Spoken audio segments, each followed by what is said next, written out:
Lani so na inšpektoratu za delo imeli veliko kršitev, od tega največ na področju kršitev pravic delavcev.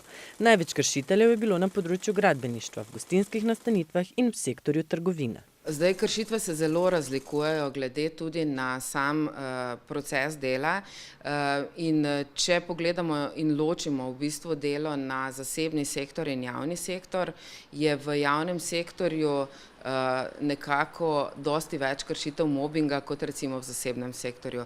V zasebnem sektorju je še vedno daleč največ kršitev lahko rečem pri neizplačilu plač, kar se tiče recimo delovnih razmerij, potem pri delovnega časa se pač nekako Slovenci, bomo rekli, ne držimo in teh kršitev moram reči, da na področju delovnih razmerij nekako ugotavljamo največ.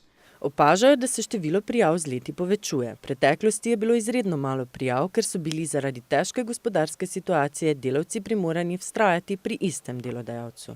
Jaz mislim, da je v tem trenutku bi skoraj lahko rekla, da so se delavci začeli zavedati svojih pravic.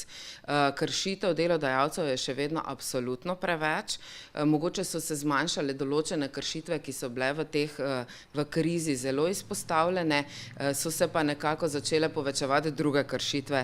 Tako da moram reči, da neke velike kulture pri delodajalcih še vedno ni oziroma še vedno ni takšnega nivoja, kot bi si ga želeli, sploh ne. Delovni inšpektorat pa pri postopkih sodeluje tudi z delovnim sodiščem.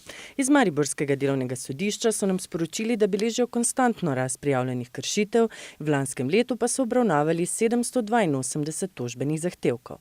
Največ tožbenih zahtevkov je na področju denarnih zahtevkov, redne odpovedi iz poslovnih razlogov in izredne odpovedi delodajalca.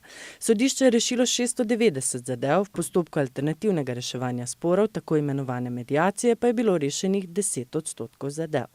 Za izboljšanje stanja imajo na inšpektoratu konkretne predloge. Na Ministrstvu za delo, družino, socialne zadeve in enake možnosti so jim že prisluhnili, saj so bili v letih 2013 in 2014 pripravljeni zakoni, ki po mnenju inšpektorata prispevajo k večji pravni varnosti delavcev in k preprečevanju sive ekonomije.